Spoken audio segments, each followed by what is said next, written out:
सृष्टि रूपी थाली में सबकी जिंदगी में अलग अलग दुख रहता।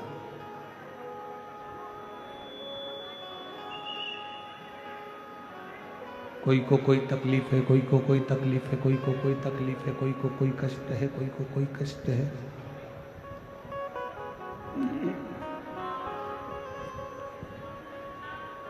हर एक व्यक्ति का दुख, तकलीफ, कष्ट अलग अलग है।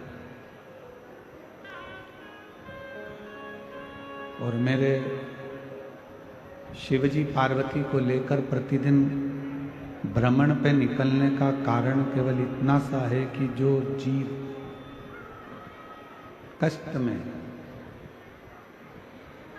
जो जीव तकलीफ में, उनके कष्टों को, उनकी तकलीफ को, उनके दुख को समाप्त करना।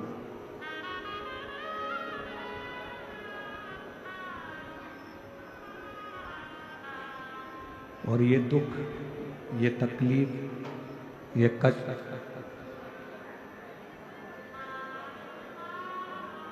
मृत्यु लोक में जितने मानव जन्म लेते हैं, मृत्यु लोक में जो जीव जन्म लेता है, मृत्यु लोक में जो रहने वाला जीव है, चाहे वो जलचर हो, थलचर हो, वायुचर हो या मनुष्य,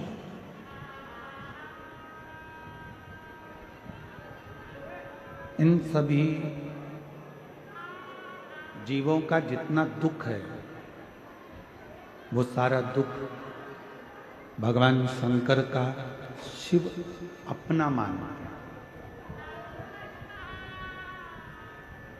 घर में जो बुजुर्ग होते हैं ना, घर में जो बूढ़े होते हैं, बुजुर्ग होते हैं, कोई वृद्ध होते हैं, कोई बुजुर्ग हैं, कोई वृद्ध हैं घर में।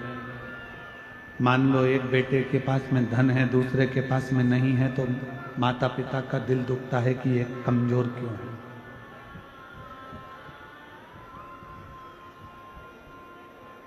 एक को कष्ट क्यों है?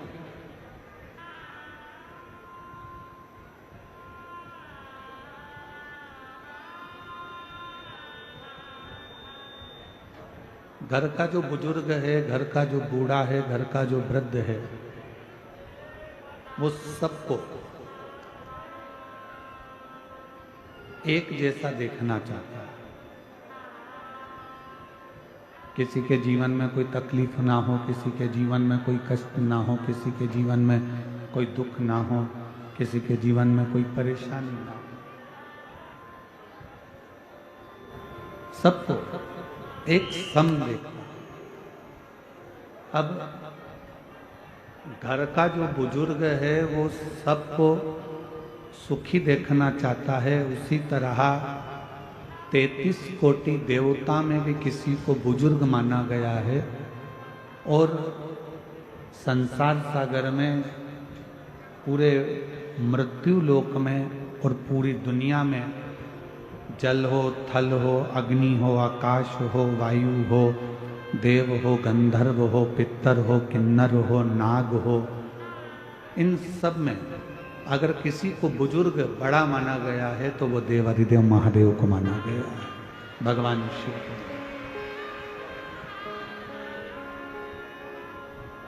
अब जब हमारे घर के बुजुर्ग किसी को दुखी नहीं देख सकते, किसी को तकलीफ में नहीं देख सकते, तो हमारे देवाधिदेव महादेव भगवान शंकर, ओगरदानी, तरकालदर्शी, कैलाशी, अविनाशी क्यों दुखी देखे?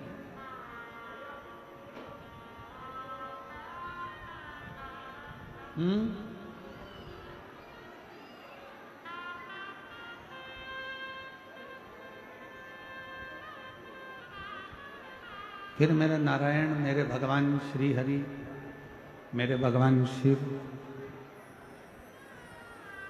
मेरे भगवान शंकर किसी को क्यों दुखी देते?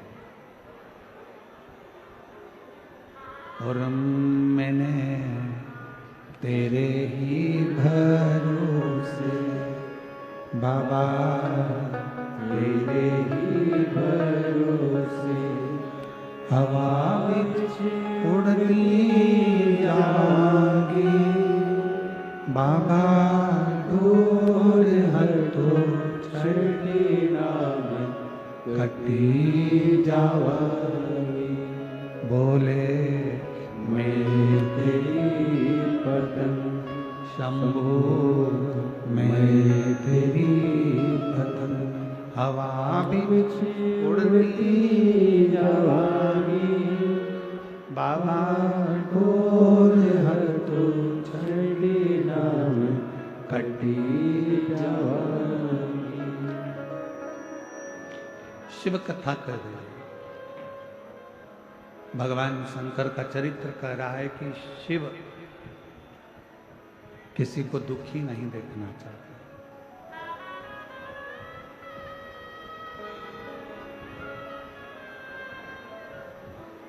कितना सुंदर कहा हमारे वेदों ने, हमारी पुराणों ने, हमारे शास्त्रों ने। 1000 योजन दूर बैठकर भी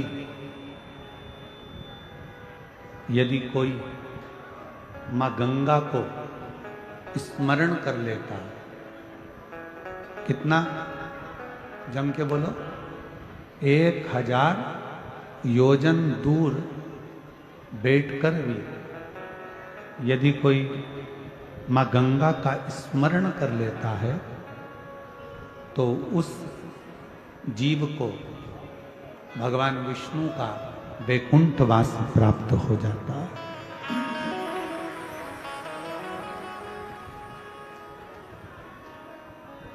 एक 1000 योजन दूर बैठकर मात्र गंगा मां का स्मरण करने पर वैकुंठ का निवास हो जाता है। और शिव महापुराण की कथा कहती है कि संपूर्ण ब्रह्मांड में जल थल वायु आकाश में कहीं पर भी बैठकर मात्र शिव के नाम का स्मरण करने वाले को दूसरी बार पृथ्वी पर जन्म नहीं लेना पड़ता। दूसरी बार उसका जन्म नहीं होता, मृत्यु लोक में वो बार बार आता नहीं। पुनरपि जननम पुनरपि मरणम के प्रपंच से वो बाहर आता। फिर वो जन्म मृत्यु से परे।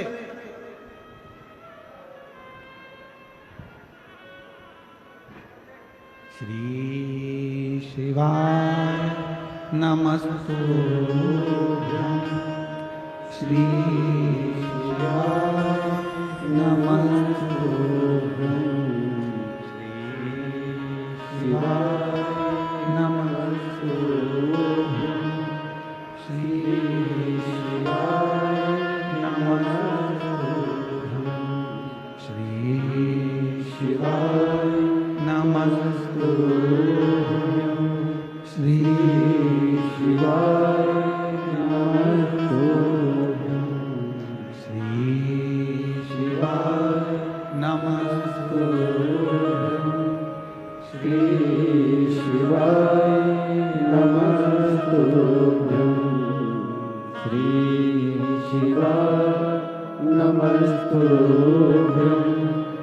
श्री शिवाय नमस्तुभ्यं श्री शिवाय नमस्तुभ्यं श्री शिवाय नमस्तुभ्यं श्री शिवाय नमस्तुभ्यं श्री शिवाय नमस्तुभ्यं।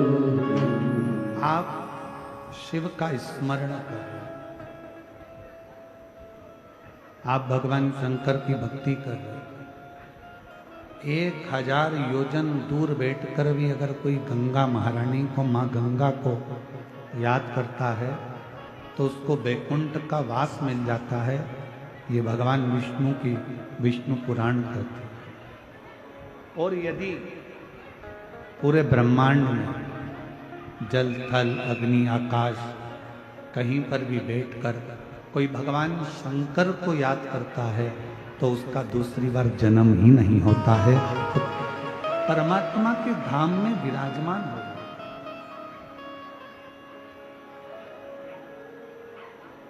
अब जरा विचार करो कि शिव नाम लेने में कितना कितना फल है। क्यों भगवान राम जी नमः शिवाय नमः शिवाय ओम नमः शिवाय ओम नमः शिवाय जपते रहे? क्यों भगवान कृष्ण शिव नाम लेते रहे, ओम नमः शिवाय ओम नमः शिवाय ओम नमः शिवाय जपते रहे? क्यों? किस लिए?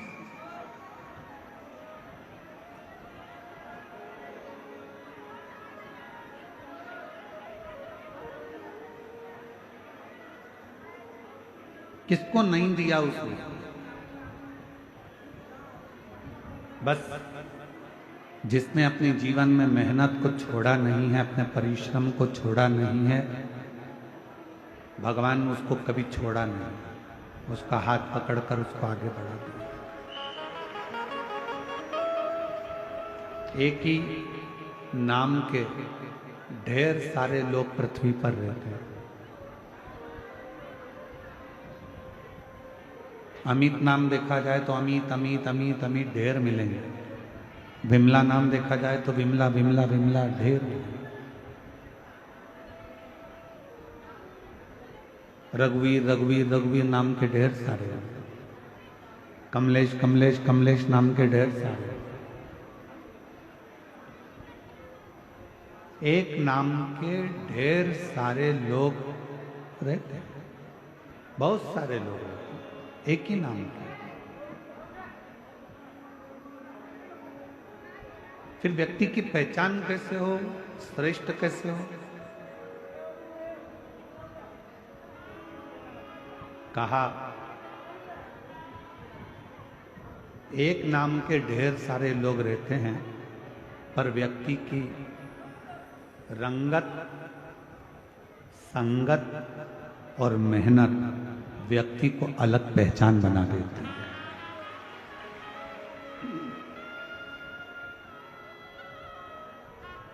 नाम भले एक जैसा हो, कमलेश नाम के ढेर सारे होंगे, प्रदीप नाम के ढेर सारे होंगे, विमल नाम के ढेर सारे होंगे, अमित नाम के ढेर सारे होंगे, विमला नाम के बहुत सारे होंगे, अनसुईया नाम के बहुत सारे होंगी, सावित्री नाम बहुत सारा होगा, मंजू नाम बहुत सारा होगा, कमलेश नाम बहुत सारा होगा।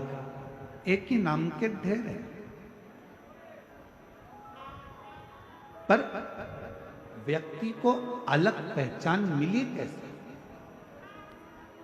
एक उसकी रंगत, एक उसकी संगत और उसकी मेहनत।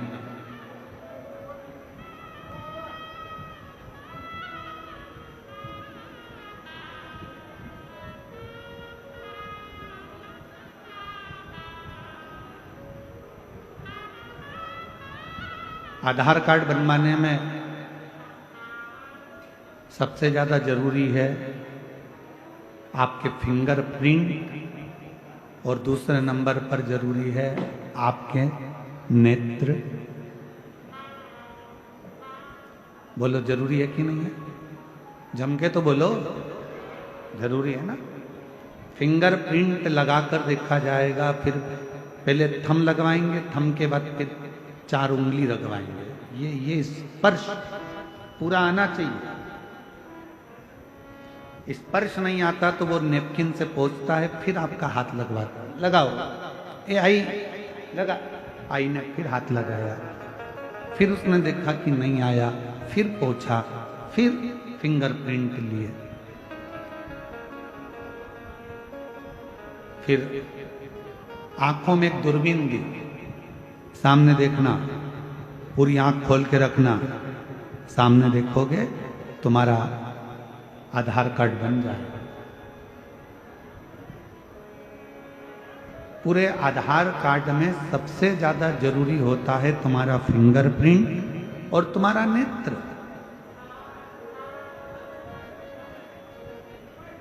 उसी तरह जैसे तुमको पहचानने के लिए तुम्हारा फिंगरप्रिंट और तुम्हारे नेत्र जरूरी है, उसी तरह परमात्मा के बनने के लिए भी तुम्हारी दृष्टि और तुम्हारे हाथ से करी गई सेवा बहुत जरूरी है।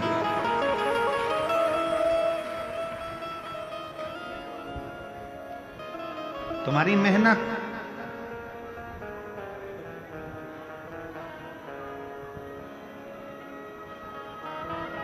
तुम्हारी संगत और तुम्हारी रंगत ये बहुत जरूरी। आप कितनी मेहनत कर रहे हो?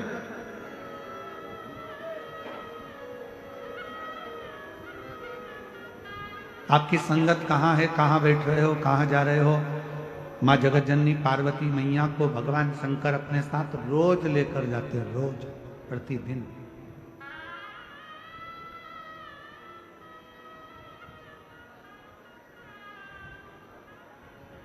अब किस माता लक्ष्मी ने भी पूछा एक बार, मां ब्रह्माणी ने ब्रह्मा जी से पूछा, इंद्राणी ने इंद्र से पूछा, मां रुक्मणी ने भगवान कृष्ण से पूछा कि ये शंकर भगवान रोज अपनी अर्धांगिनी को नंदी पर बिठाते हैं, भ्रमण पर ले जाते हैं, घुमाने ले जाते हैं, फिर एकांत में बैठे रहते हैं, बैठकर क्या करते हैं?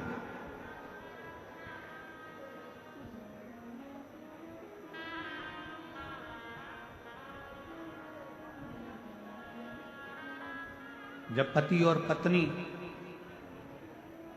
भ्रमण पर जाएं, घूमने के लिए जाएं और कहीं ऐसा मौका मिले कि तुम एकांत में बैठे हो, तो शिव महापुराण की कथा कहती है शंकर पार्वती जैसा एक ज्ञान प्रकट करने का प्रयास है।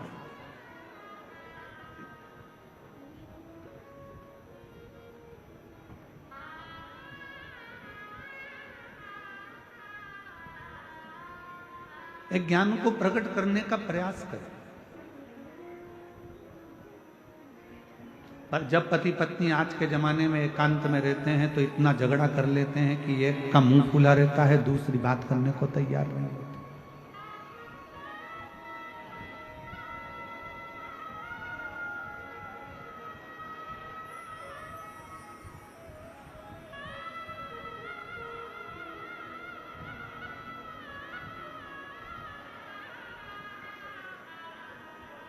सत्संग, संकीर्तन, स्मरण जीवन का सुख है। और शंभु शरणे पड़ी मांगू घड़ी घड़ी दुख काटो दया करी दर्शन आपको। शंभु शरण पड़ी मांगो घड़ी घड़ी दुख काटो दया करी दर्शन आपको। शिव पार्वती रोज भ्रमण करते हैं, एकांत में जाकर बैठ जाते हैं, थोड़ी सी हरि चर्चा उनके बीच में होती है, थोड़ा सत्संग उनके बीच में होता है, थोड़ा संकीर्तन उनके बीच में होता है, थोड़ा भजन उनके बीच में होता है।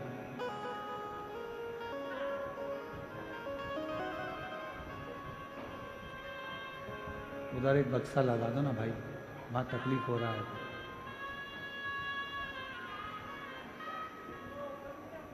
हरि सत्संग, हरि भजन शंकर भगवान और मां पार्वती के बीच में निरंतर होता है, निरंतर।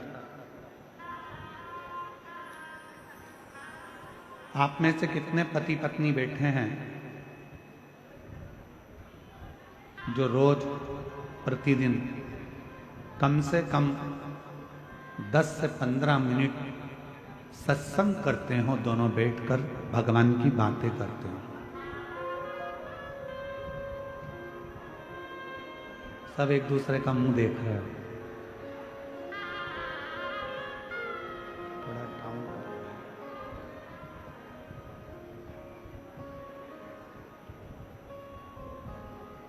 कितने बैठे हैं जो पति पत्नी आपस में सत्संग करते हैं? रोज कम से कम 15 मिनट, 10 मिनट, 20 मिनट आपस में बैठकर हरि चर्चा, प्रभु चर्चा, नारायण चर्चा, शिव चर्चा, राम चर्चा, कृष्ण चर्चा, भगवान की चर्चा, संतों की चर्चा होती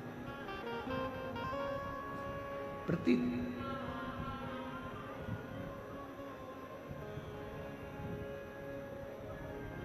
बहुत कठिन है। हफ्ते में 1-2 बार हो जाए तो हो जाए। हफ्ते में हो गई और वो भी बात ऐसी होती है कि बात करते करते ही झगड़ा चालू हो जाता है, क्योंकि दोनों एक मत के मिलते ही नहीं।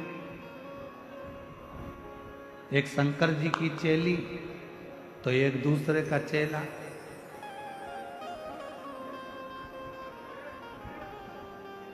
और वो इससे दुखी है और ये उससे दुखी। वो इससे कहता है क्या रोज रोज कथा में चली जाती है, क्यों मंदिर चली जाती है, बैठ जाती है 1 घंटे तक जाके, घर में काम नहीं करना है ना, इसलिए मंदिर में जाके बैठ जाती है। तो फिर वो तैयार होके बोलती है नहीं, काम तुम्हारा पिताजी कर रहा है, हम नहीं कर रहे तो कोई दूसरा कर रहा।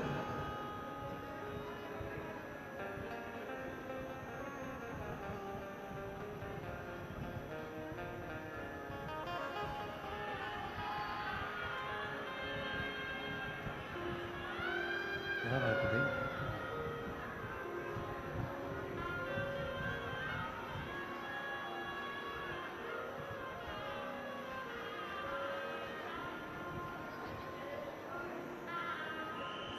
शिव कथा कर रही है, भगवान शंकर का संवाद कर रहा है, शिव महापुराण की कथा कर रही है, शिव तत्व कर रहा है।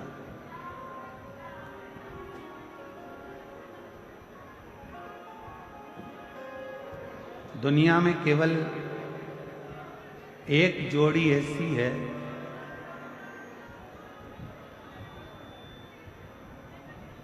जो एक चले जाने पर दूसरे का अस्तित्व ही खत्म हो जाता है।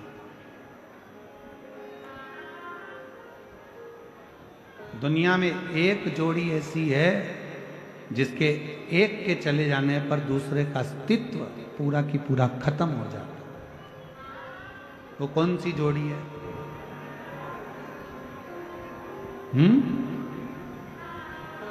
दुनिया में केवल एक जोड़ी ऐसी है जिसके एक के चले जाने पर एक का पूरा अस्तित्व खत्म हो जाता है।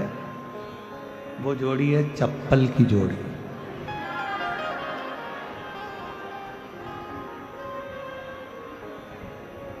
एक कड़ा अगर चले गया तो दूसरा काम दे जाएगा। एक रुपट्टा कहीं चले गया तो दूसरा रुपट्टा काम दे जाएगा। बोलो बोलो, सही है कि गलत है? एक कुंडल चले गया तो दूसरा कुंडल काम दे जाएगा। पर चप्पल की जोड़ी एक ऐसी जोड़ी है कि अगर एक चली गई तो दूसरी किसी काम की, तो पटकना पड़ेगा। उसको दूसरी चप्पल के साथ मैच करके नहीं पहन सकते, उसकी मैचिंग ही नहीं होती, उसको मैच करना कठिन।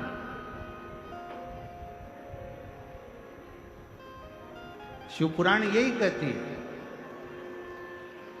शिव महापुराण की कथा यही वर्णन करती है।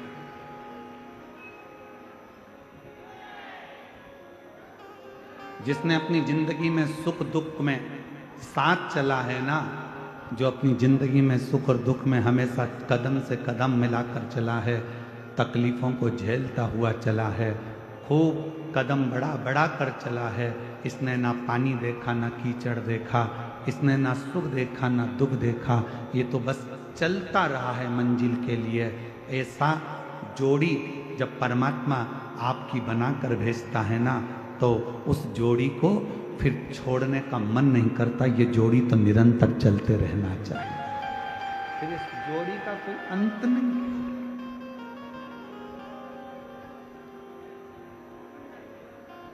और मेरे शंभु, मेरे शंकर, मेरे भगवान ओघड़दानी, मेरे त्रिकालदर्शी, मेरे कैलाशी, मेरे अविनाशी, मेरे शिव, मेरे बाबा, मेरे भोलेनाथ, मेरे शंभु त्रिकालदर्शी और पार्वती की जोड़ी है ही ऐसी।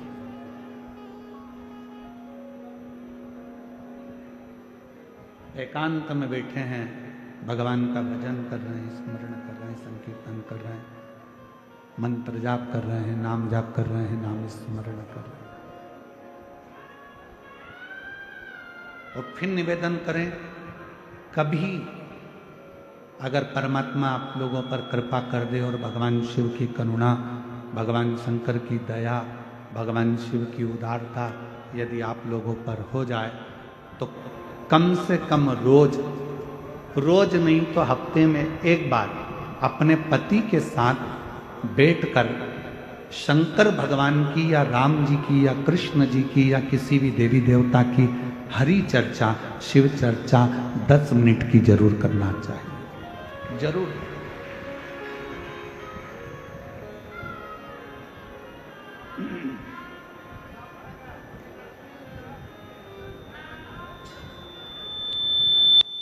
वो शिव चर्चा का करना जरूर।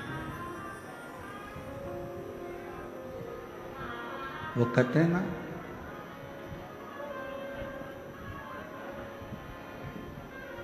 भोलेनाथ सुना दो ऐसी कथा जिसे सुनकर मैं भी अमर हो।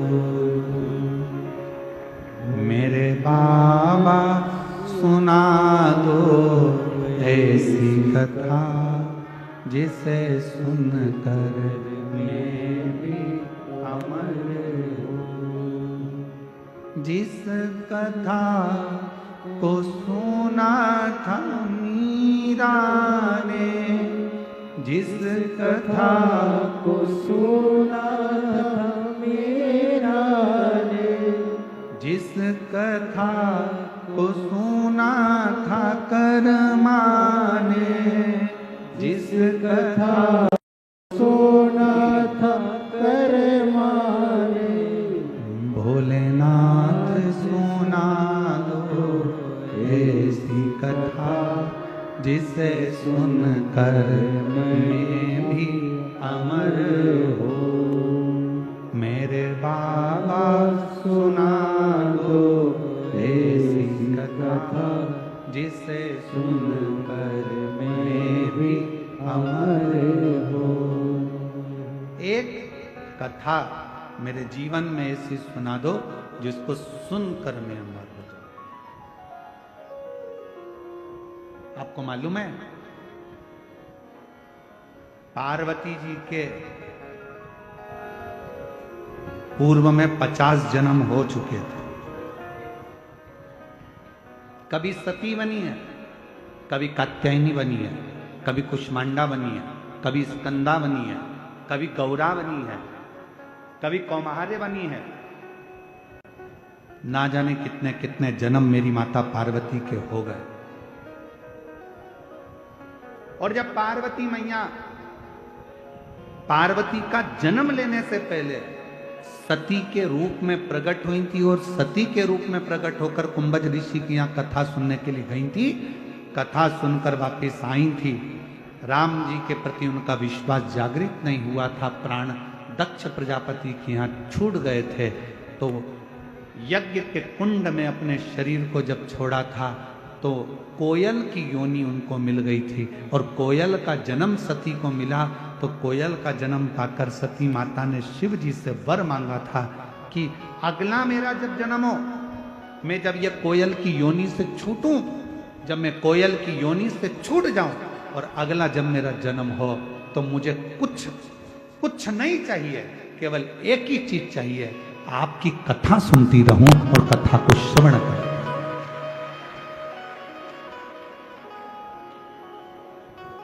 हनुमान जी ने क्या मांगा राम जी से? राम जी जाने वाले हैं, सरयू जी में समाने वाले हैं। हनुमान जी ने हाथ जोड़कर राम जी से कहा, जाते जाते मुझे कुछ दोगे नहीं? राम जी प्रसन्न होकर बोले, तूने आज तक मांगा ही नहीं। केवट ने मांगा, केवट को दिया। विभीषण ने मांगा, विभीषण को दिया। सुग्रीव ने मांगा, सुग्रीव को दिया। निषाद ने मांगा, निषाद को दिया। तूने कुछ मांगा ही नहीं। मांग, तुझे क्या चाहिए? बोल, तुम्हें क्या चाहिए? हनुमान जी ने कहा, बस इतनी कृपा कर दो, इस संसार सागर में मैं जब तक रहूं तब तक कथा सुनता रहूं और आपका भजन करता रहूं। कथा, भजन, कीर्तन करूं, मंत्र जाप करूं। मेरी रुचि आपकी कथा, रुचि आपकी कथा के अंतर्गत, मेरी रुचि आपकी कथा में लगी रहे, मेरी रुचि आपकी कथा में रहे। आपसे एक प्रश्न करते हैं, उत्तर दीजिएगा।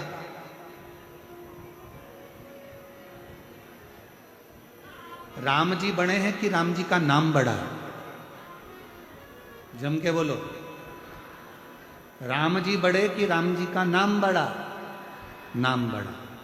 शिव बड़े कि शिव का नाम बड़ा? नाम बड़ा।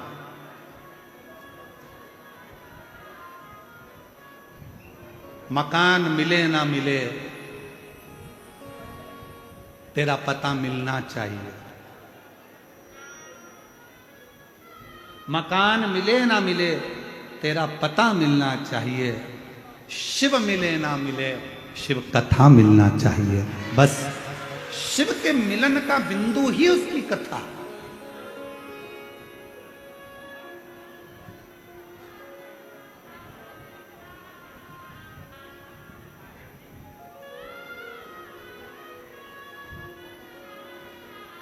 तुम मिले ना मिले मेरे बाबा, तुम मिलो ना मिलो कोई बात नहीं। राम जी तुम मिलो ना मिलो कोई बात नहीं, आपकी कथा मिल जाए। भगवान से बड़ी भगवान की कथा होती है। अगर भगवान नहीं मिल रहा है, शंकर नहीं मिल रहे हैं, राम नहीं मिल रहे हैं, कृष्ण नहीं मिल रहे हैं, मत मिलने दो। आप उनकी कथा को सुनना प्रारंभ कर दो। क्यों? क्योंकि राम जी ने भी शबरी अम्बा को कहा था, प्रथम भक्ति संतन कर संगा, और दूसरी रति मम कथा प्रसंगा। संतों का सानिध्य कर, कथा सुन, कथा सुनती रहेगी। और सुन सबरी, तूने मातंग बाबा के कहने पर कथा सुनना प्रारंभ करी, मातंग ऋषि से राम की चर्चा करना प्रारंभ करी, कथा सुनती रही, कथा का मनन चिंतन करती रही, तो एक दिन राम को तेरे दरवाजे पर आना पड़ा। उसी तरह जब हम कथा श्रवण करते रहते हैं, कथा को सुनते रहते हैं, कथा सुनते रहते हैं, तो एक दिन मेरा शंकर तुम्हारे दरवाजे पर तुम्हारा दुख हरने के लिए आ ही जाता है, तकलीफ हरने के लिए आ ही जाता है।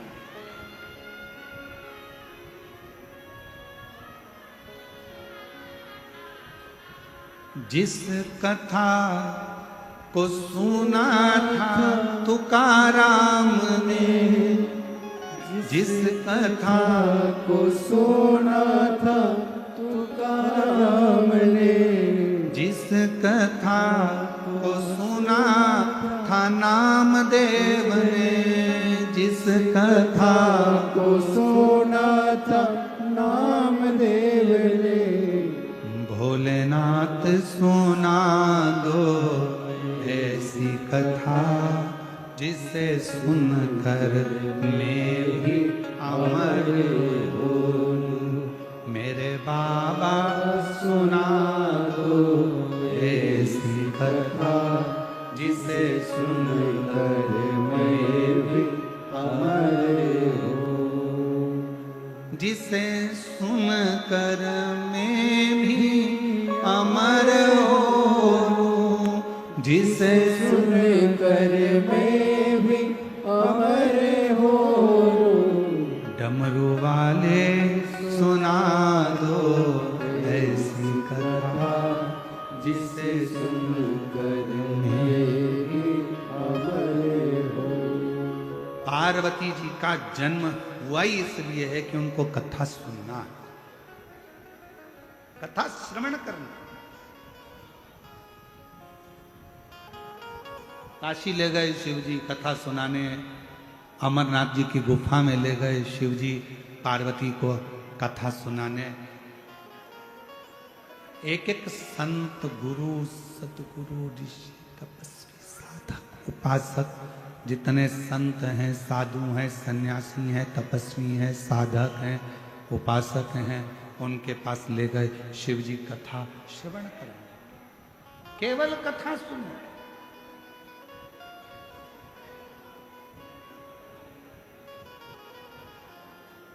और फिर सुनो मेरी जीजियों, हरियो मेरी बीड़ वाली जीजी, और जितने मेरे बीड़ के जीजा बैठे हैं वो भी सुन लो।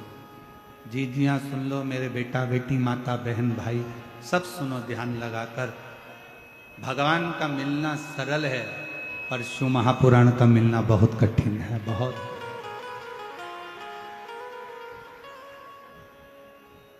भगवान तो भजा तुमने और परमात्मा मिल जाता है, पर शिव पुराण के लिए तो तुम्हें सवेरे घर से निकलना पड़ता है 6-7 बजे, तब पहुंचना पड़ता है 9 बजे चाकरवाड़ी।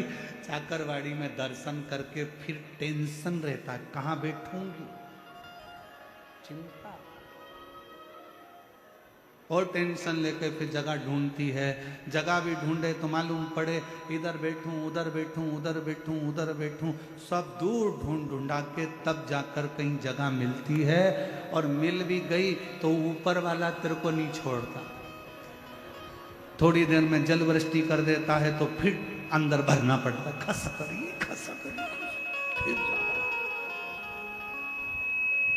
फिर जाना पड़ता। कितनी मेहनत। शायद मैं महादेव महाराज जी आपको कहूं, शायद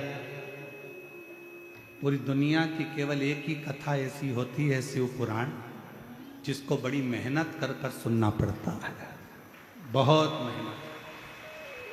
अभी हम गाड़ी में आ रहे थे तो महादेव महाराज जी कह रहे थे बड़े भाव से, गुरु जी कल कोई कह रहा था महाराज जी कि 10-10, 12-12 किलोमीटर लंबा ट्रैफिक जाम रहता है और 2 से 3 किलोमीटर दूर पार्किंग होती है, वहां से भक्तों को पैदल यहां आना पड़ता है।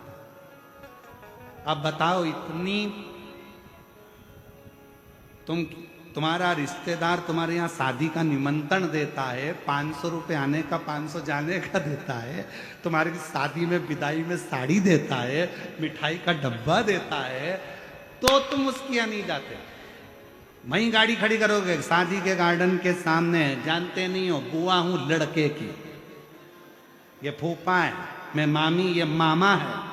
गाड़ी बिल्कुल गार्डन के अंदर चाहिए, गार्डन के अंदर। पर मेरा भोलेनाथ जैसे कैलाश पर अगर कोई आता है तो उसको पहले दूर, जैसे लंका का राजा रावण अपने पुष्पक विमान में बैठकर जा रहा था और जाते जाते पूरे धामों में घूम लिया, पर उसका पुष्पक विमान नहीं रुका। जब कैलाश आया तो रावण का पुष्पक विमान भी आगे नहीं बढ़ पाया, ट्रैफिक में फंस गया। ट्रैफिक में पुष्पक विमान फंस गया था। रावण ने पूरी दम लगा दी, पूरी मेहनत लगा दी और कैलाश पर से विमान को उड़ाने लगा, नहीं उड़ा। आखिरी में विमान क्षतिग्रस्त होकर पुष्पक विमान जमीन पर गिर गया।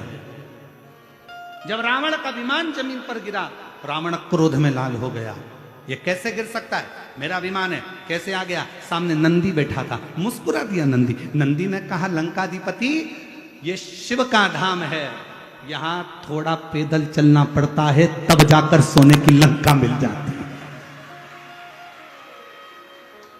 ये शिव का धाम है, जहां पैदल चलना पड़ेगा तो सोने की लंका मिल जाएगी। आज भी इतिहास शास्त्र हमारा साक्षी है कि कैलाश पर्वत पर कोई विमान उड़कर नहीं जाता है, आज भी कैलाश पर्वत को लांगा नहीं जाता है। और आज भी शास्त्र हमारे सम्मुख में वर्णन करता है कि भगवान शंकर के धाम, अगर तुमको लगता है कि मंदिर इतनी दूर है, उससे कम से कम 50 कदम दूर पर गाड़ी को रोक दो और पैदल पैदल शिव का नाम लेकर उसके दरवाजे तक जाना। खाली लौट कर नहीं आओगे, भरी झोली लेकर आओगे।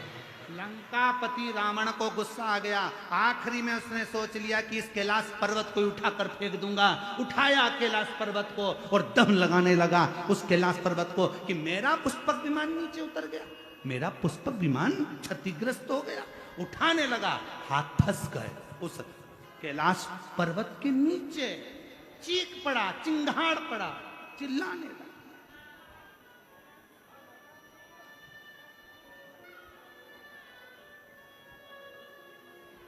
और शिव तो क्षमा की मूर्ति है,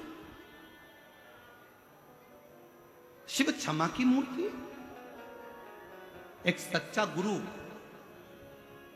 कल रात्रि को हमारा सत्संग चल रहा था हमारे कक्ष में, तो बच्चे लोग बैठते हैं तो कक्ष में हम माताओं को तो आने नहीं देते, परंतु हमने इनको कहा था बच्चे लोगों को, अगर महादेव महाराज के बेटे होन भी कोई आना चाहे तो कमरे में आने की मना नहीं। जब अपन सत्संग करते हैं उस समय रात्रि का हमारा समय रहता है, 9 सवा 9 बजे करीब हम लोग बैठे रहते हैं। तो रात्रि का हमारा सत्संग चल रहा था महादेव महाराज। उस सत्संग में बात निकली, आप ही की चर्चा निकली, और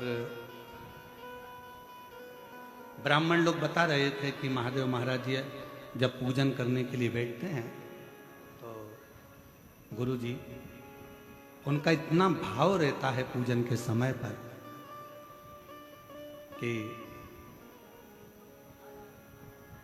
क्या बोला जा रहा है क्या नहीं बोला जा रहा उससे मतलब नहीं, उनको तो केवल जिसकी पूजन हो रही है उसका स्मरण, माउली माउली शिव शिव, बस उसका भजन उनकी घट की जिह्वा से चलता रहता। हमारे ब्राह्मण बता रहे थे ऐसा लग रहा था कि स्वयं शंकर की पूजन शंकर ही कर रहा था।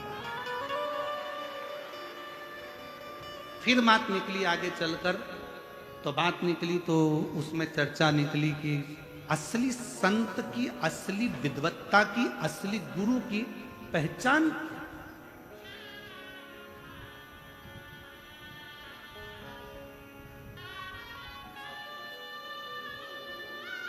हमारे बीच में जिन्होंने अयोध्या के राम मंदिर की प्राण प्रतिष्ठा का मुहूर्त निकाला, जिन्होंने अवध की पवित्र भूमि पर राम मंदिर का मुहूर्त निकाला, ऐसे काशी के विद्वत परम पूज्य 1008 श्री गणेश्वर द्रविड़ शास्त्री जी पधारे हैं। एक बार जोरदार ताली बजाकर स्वागत करिए, जिनकी विद्वत्ता आज संपूर्ण विश्व देखता है, सुनता है।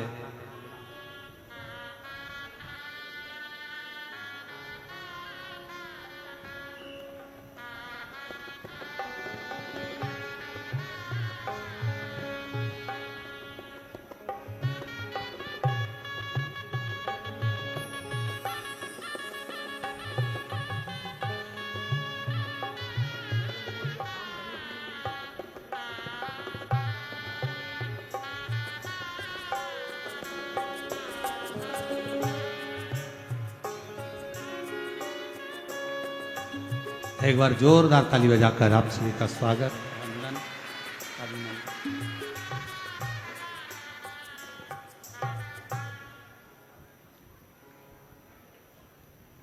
सदा आपके रूप में आज शिव महापुराण में आपका आगमन ऐसा लगता है स्वयं मेरे काशी के विश्वनाथ आकर विराजमान हुए हैं। जो आप काशी की पवित्र धरा से ऐसे पवित्र व्यासपीठ और पवित्र चाकरवाड़ी क्षेत्र श्री क्षेत्र में आप पधारे,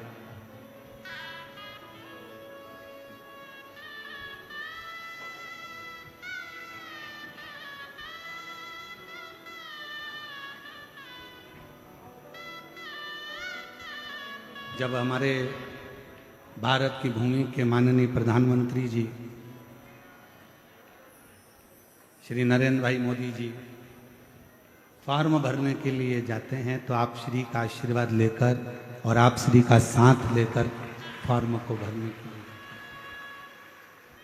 और युद्ध क्षेत्र में भी जो भारत और पाकिस्तान का एक युद्ध सम्मुख में आया, कब कैसे जवाब देना है उसका भी मुहूर्त का विचार आप ही के द्वारा किया गया है। एक बार जोरदार ताली बजाकर स्वागत। इस भव्य शिव महापुराण में काशी से आप पधारे, जो ऐसा लग रहा है कि स्वयं विश्वनाथ, काशी विश्वनाथ की करुणा, उनकी उदारता और उन्हीं की कृपा यहाँ स्वयं के रूप में आई है। और शंभो शरणे पड़ी मांगू घड़ी घड़ी दुख काटो दया करी शरण आपो। शंभो शरण पड़ी मांगो घड़ी रे घड़ी दुख काटो दया करी दर्शन आपो। तो शिव कथा कर, भगवान शंकर की कथा का संवाद कर।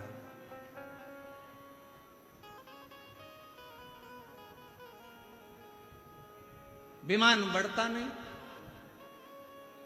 रावण को क्रोध आ गया,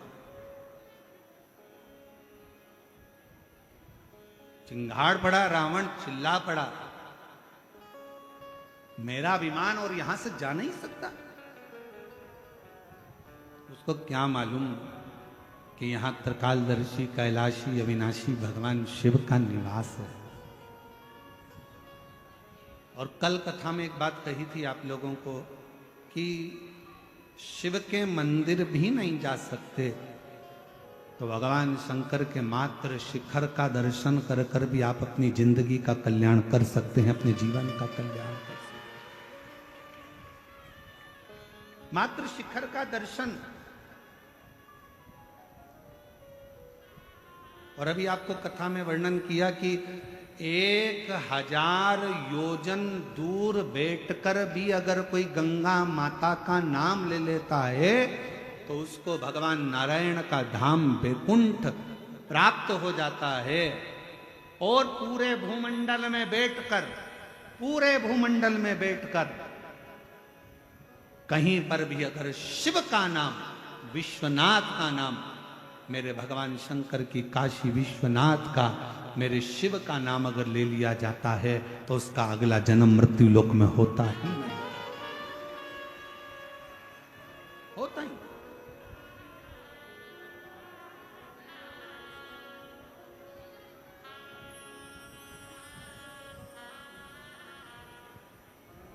शिव शिव है, शंकर शंकर। रावण को लगा कि मैं लंका का राजा रावण, मेरे पास में ये पुष्पक विमान है, मेरे पास में इतना वैभव है, मेरे पास में इतना धन है, मेरे पास में इतनी दौलत है, मेरी इतनी बड़ी सेना है, मेरा इतना बड़ा कुल है, मेरा इतना बड़ा परिवार है, मेरे पास में वैभव की कमी नहीं, कुल की कमी नहीं, राक्षसों की कमी नहीं, सब कुछ मेरे साथ में है। तो ये पर्वत बीच में आड़े आ रहा है।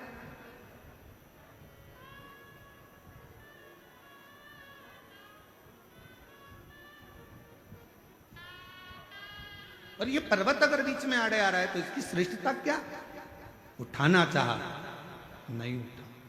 समझ में आ गया कि गलती हो।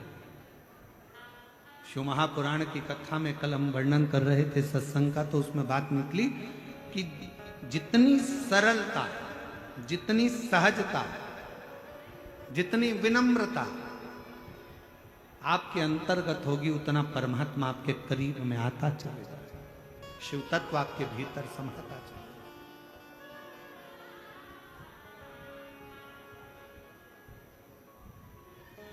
शिव कथा कर रही है पार्वती जी का जो जन्म है, मां पार्वती का जो अवतार है, पार्वती जी का जो प्रागट्य है, उसका होने का कारण ही केवल इतना है कि मुझे शिव की कथा, मुझे राम की कथा, मुझे भगवान की कथा श्रवण कर, केवल परमात्मा की। और भोलेनाथ सुना दो ऐसी कथा जिसे सुनकर अमर हो। मेरे बाबा सुना दो ऐसी कथा जिसे सुनकर मैं भी अमर हो, जिसे सुनकर मैं भी अमर हो, जिसे सुनकर मैं भी अमर हो।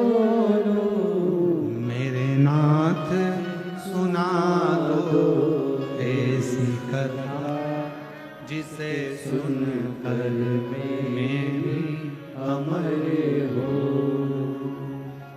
डमरू वाले सुना दो ऐसी कथा जिसे से सुन कर मैं भी अमर हो। शिव कथा कर रही है, भगवान शंकर का संवाद कर रहा है। पार्वती मैया नंदी पर विराजमान होकर मेरे ओघड़दानी मेरे शंभू के साथ नित्य प्रतिभ्रमण पर जाती हैं। और ऐसा नहीं कि मेरे शंकर भगवान कहीं एकांत में जब बैठते हैं तो शंकर भगवान और माँ जगत जननी जगदम्बा दोनों हरि चर्चा करते हैं। राम नाम, कृष्ण नाम, शिव नाम आनंदमय चर्चा में निकलता ही रहता। करो थोड़ी देर, अगर कहीं मौका मिल जाए। एक अच्छी जोड़ी का मतलब ही यही है, पति पत्नी का मतलब ही यही है कि कहीं अगर कभी रोज मौका मिले तो थोड़ी देर बैठकर रोज हरि चर्चा करिए। और अगर रोज मौका नहीं मिले तो हफ्ते में एक बार हरि चर्चा करिए। और हफ्ते में भी समय ना मिले तो कम से कम 15 दिन में एक बार पति पत्नी को बैठकर भगवान के नाम की चर्चा करना चाहिए। 15 दिन में समय ना मिले तो कम से कम 1 महीने में एक बार भगवान के नाम की चर्चा पति पत्नी को बैठकर एकांत में करना चाहिए, जिससे हमारे घर के संस्कारों में हमारे बच्चे भी ढलते चले जाते। ये बहुत जरूरी है।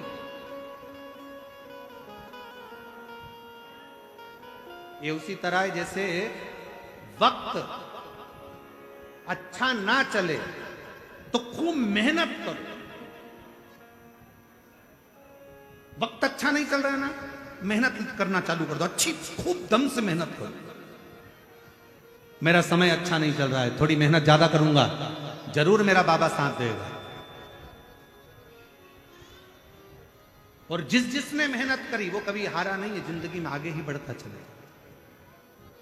वक्त अच्छा ना चले तो थोड़ी मेहनत ज्यादा करो, मेहनत परिश्रम ज्यादा करो, कर्म ज्यादा करो। और जब वक्त अच्छा चले, बहुत अच्छा अगर तुम्हारा वक्त चल रहा है तो जो दुखी हैं उनकी सहायता करो, उनको आगे बढ़ाने का प्रयास करो। अच्छा वक्त है, भगवान ने मौका दिया है, आप लोग आपको इस लायक बनाया है तो दूसरे को सपोर्ट करिए, सहायता करिए, थोड़ा आगे बढ़ाने का प्रयास करिए, थोड़ा समझाने का प्रयास करिए। आपकी सुनते हैं तो आप समझा सकते हैं। वक्त अच्छा नहीं है, मेहनत करो, परिश्रम करो। पर मेहनत भी ऐसी, परिश्रम भी ऐसा, उसमें किसी को हमारे द्वारा, हमारी वाणी के द्वारा, हमारे शब्दों के द्वारा, अपने तन के द्वारा, अपने शरीर के द्वारा, अपने विचारों के द्वारा, अपने मन के द्वारा, अपनी दृष्टि के द्वारा, अपनी काया के द्वारा किसी को कष्ट ना हो। फिर वही वाली बात आ गई, मत बुरे कर्म कर वरना पछताएगा, भगवान की आंखों से तू बच नहीं पाएगा, तू बच नहीं पाएगा। अरे ओ अज्ञानी मत कर नादानी, तेरे कर्म का फल भी तू ही पाएगा, जैसा किया तूने तेरे आगे आएगा। मत बुरे कर्म कर बंदे वरना पछताएगा, भगवान की आंखों से तू बच नहीं पाएगा, तू बच नहीं पाएगा। अरे ओ अज्ञानी मत कर नादानी, अरे ओ अज्ञानी मत कर नादानी। अच्छा समय मिले तो खूब, भगवान ने मौका दिया है, वैभव दिया, धन दिया, दौलत दी, सत्ता दिया, तुम्हें ज्ञान दिया, तुम्हें विद्वत्ता दी, तो अच्छा वक्त अगर परमात्मा ने दिया है तो उसको समर्पित करो दीनहीन की सेवा में।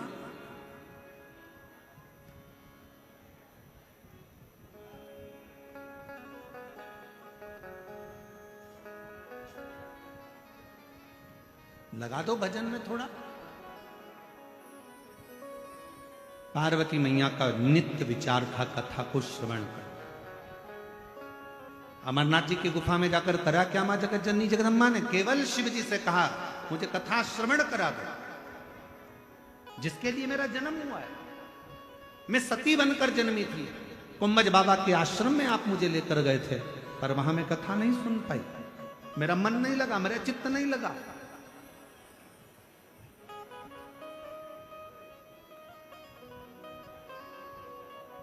मेरा मन, मेरा चित्त कथा में नहीं लगता है।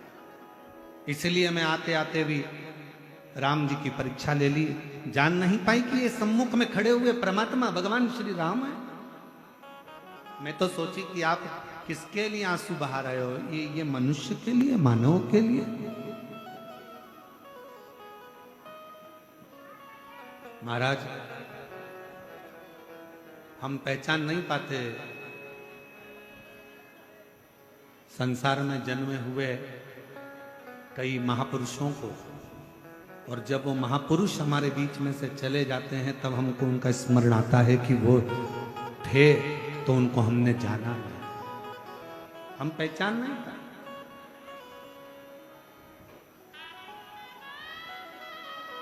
कुछ मौका लगा है प्राप्त।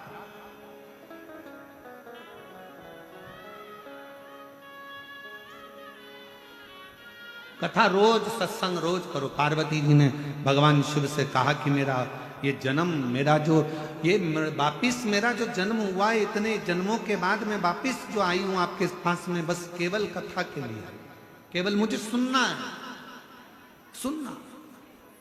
और सुनना बहुत कठिन विषय है। आज के जमाने में सबसे ज्यादा कठिन विषय ही सुनना है। आज के जमाने में बहू भी तड़ाके से कह देती अपनी सास से, मैं किसी की नहीं सुनूंगी। क्या मैं सुनने के लिए आई हूं? और सास भी तड़ाके से कह देती है, ये कल की आई, मैं इसकी सुनूंगी। बहू कह देती है मैं किसी की नहीं सुनूंगी, सास कह देती है मैं ये कल की आई इसकी सुनूंगी। बेटा कह देता है पापा मुझे तुम्हारी नहीं सुनाई। बाप कह देता है मैंने तुझे पैदा करा है, मैं तेरी नहीं सुनूंगा। पत्नी पति की नहीं सुने, सास बहू की नहीं सुने, बेटा बाप की नहीं सुने, बाप बेटे की नहीं सुने, भाई भाई भाई भाई कह देता है होगा अपनी जगह पे, मैं तेरी सुनना कौन, मैं तेरी सुनूंगा क्या। देवरानी जेठानी की नहीं सुनती, मुझे क्या करना तुझसे, मैं तुम्हारी नहीं सुनूंगी। कोई सुनने को तैयार नहीं है तो सुनेगा कौन सियोर वाला महाराज, सुने कौन? कोई भी तैयार नहीं। मैं तुम्हारी नहीं सुनूंगी, मैं तुम्हारा नहीं सुनूंगा, मैं तुम्हारी नहीं सुनूंगी। सास मना करे, बहू मना करे, बेटा मना करे, बाप मना करे, भाई मना करे, बंधु मना करे, सखा मना करे, दोस्त भी मना कर देते मैं तेरी नहीं सुनूंगा, रिश्तेदार मना कर देते मैं तुम्हारी नहीं सुनूंगा। सुनेगा कौन? सबसे कठिन काम तो सुनना ही है। और पार्वती जी ने वही कहा कि भोलेनाथ सुना दो जिसे सुन बस मुझे सुनना है, केवल सुनना, और सुनना ही सबसे कठिन काम।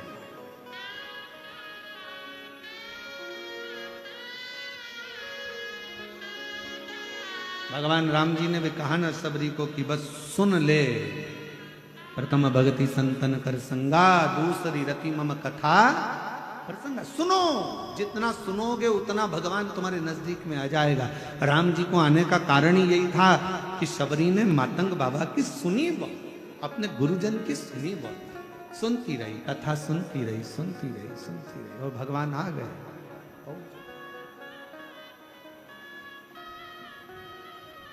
सबसे कठिन विषय है सुनना,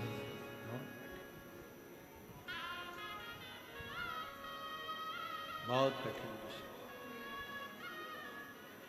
और उसमें भी जब कोई हरि चर्चा हो, शिव चर्चा हो, राम चर्चा हो, प्रभु की चर्चा हो, तो वो सुनना और कठिन, बहुत कठिन। जैसे ही सुनने का मौका आएगा तो कई माताएं तो 2-3 बार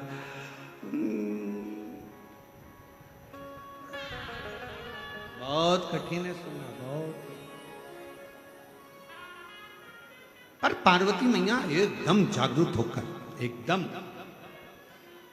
प्रभु कथा सुनना नहीं, ठीक है। और केवल पार्वती जी ने कथा नहीं सुनी है, केवल मां पार्वती जी कथा नहीं सुनती हैं, मां जानकी जी भी जितने समय मेरे भगवान राम जी के साथ में रही तो राम जी से चर्चा, भगवान की कथा सुनती रही। माँ रुक्मणी, माँ सत्यभामा, माँ जामवंती, माँ कालिंदी, माँ मित्रविंदा, जितनी जितनी भगवान कृष्ण की रानियां थी, सारी रानियां बैठ जाती थी और भगवान कृष्ण से भगवान की कथा श्रवण करती। और कितना सुंदर था, एक प्रसंग सुनाया महाराज। वो प्रसंग आता है कि सत्यभामा जी एक दिन मौका पाली और माँ सत्यभामा जी ने देखा एक बार भगवान कृष्ण को एकांत में बैठे हैं, शांति से बैठे हैं, एकदम मौन होकर बैठे हैं, स्तुप्त होकर बैठे हैं। सत्यभामा जी पहुंच गई भगवान कृष्ण के पास। तुरंत जब साधु, सन्यासी, तपस्वी, साधक, उपासक, कोई महात्मा, कोई विद्वत जन तुम्हारे नजदीक में हो और एकदम मौन होकर एकांत में बैठे हुए हो और तुम्हें लगे कि अभी कोई नहीं है, मुझे मौका मिल रहा है थोड़ी सी देर बैठकर मैं हरि चर्चा कर लूं, थोड़ा सत्संग कर लूं। कुछ मांगने की चर्चा नहीं, कुछ प्राप्त करने की चर्चा नहीं, केवल चर्चा कर लूं कि मेरा परमात्मा मुझे कैसे मिल सकता।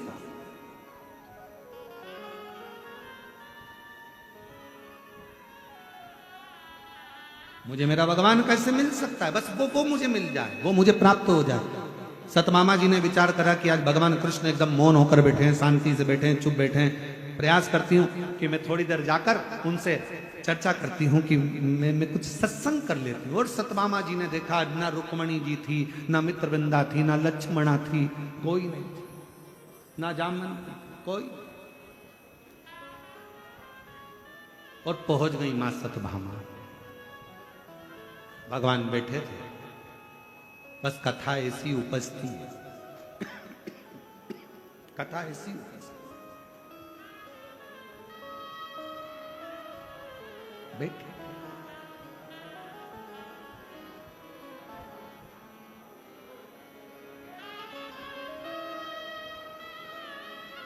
भगवान ने सतभामा जी को देखा।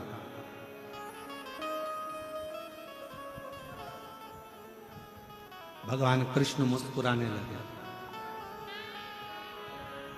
ईश्वर और औषधि ये दोनों एक समान है। कौन कौन? जम के बोलो। ईश्वर और औषधि ये दोनों एक समान है। औषधि का काम है तन के रोग मिटाना और ईश्वर का काम है मन के रोगों को समाप्त कर दे। अंदर विकार आ गया, काम आ गया, आसक्ति आ गई, लोभ आ गया, तृष्णा आ गई, वासना आ गई, कोई गलत विचार आ गया, गलत चित्त में धरा गया, कोई मन में कोई गलत भाव आ गया। ईश्वर और औषधि दोनों एक समान है। औषधि का काम है तन में अगर कोई रोग आ गया तो वो औषधि मिटाएगी।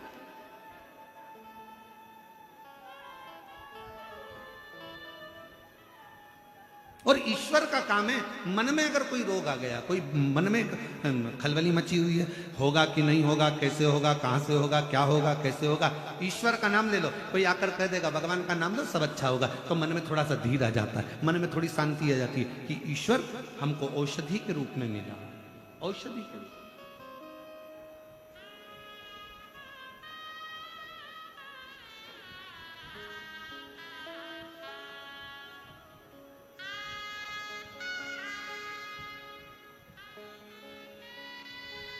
बस उस शिव नाम में भगवान कृष्ण के पास पहुंच गई सतभामा जी, बैठ गई।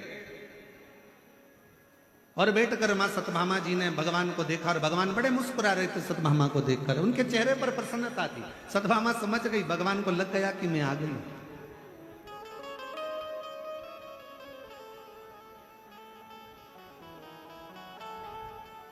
एक असली साधु संत तपस्वी की पहचान ही यही है। सामने खड़े हुए व्यक्ति का चेहरा देखकर वो जान जाते हैं कि इसको चाह क्या है, क्या इसके अंदर कितनी परमात्मा से मिलने की एक जिज्ञासा, एक ललकता इसके भीतर उत्पन्न हो, कितनी। और मेरे भोले तेरा सहारा है, मेरे भोले तेरा सहारा है, मेरी नैया का तू किनारा है, मेरी नैया का तू किनारा है, मेरे बाबा तुझे पुकारा है, मेरे बाबा तुझे पुकारा है, मेरी नैया का तू मेरी नैया का तू बस उसको पाने की लगता माँ भगवान कृष्ण मुस्कुरा दिए। सतमामा आकर बेटी उसको देखे, सतमामा जी समझ गई भगवान ने मुझे देख लिया, बस इतना जान गई। और भगवान कृष्ण मुस्कुरा कर बोले, सतमामा मैं जानता हूं तुम मेरे पास क्यों आई, किस लिए आई। क्यों प्रभु आप जानते हैं? हाँ पूछो, क्या पूछना है तुमको। भगवान कृष्ण से सतभामा जी ने पूछा, मेरे पास में आप जैसे मुझे पति मिले,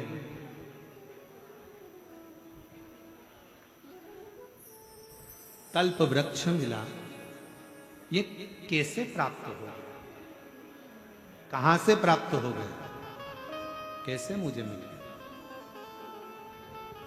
बस यही कथा की शुरुआत हो गई। यही मुझे नारायण जैसे पति मिल गए और मुझे कल्प वृक्ष जैसा वृक्ष मिल गया, इससे बढ़कर मुझे ये सब मिल गया, मुझे ये आश्चर्य हो रहा है, इतनी सरलता में। भगवान कृष्ण मुस्कुरा कर बोले, अरे ओ सतभामा ये आज का नहीं है तेरा, ना जाने पूर्व का कितना कितना तूने कोई भजन कीर्तन पुण्य आनंद करा होगा तो तुझे मिला है। शिव महापुराण की कथा यदि चाकरवाड़ी के इस पवित्र क्षेत्र में, श्री क्षेत्र में, सिद्ध क्षेत्र में, मेरे संत ज्ञानेश्वर माउली की इस पवित्र धरा पर अगर आपको सुनने को मिल रही है तो यह जान लेना तुम्हारे आज का जन्म नहीं, कोई पूर्व के जन्मों का कृतार्थफल होगा जो आज मिल गया। और उसमें भी काशी से पधारे हमारे परम पूज्य श्री गणेश्वर द्रविड़ शास्त्री जी महाराज जी का भी आगमन हो गया, तो समझ लो सोने पर सुहागा का एक आनंद भाव उत्पन्न। तो ये कुछ मिला है तो बड़े भाव।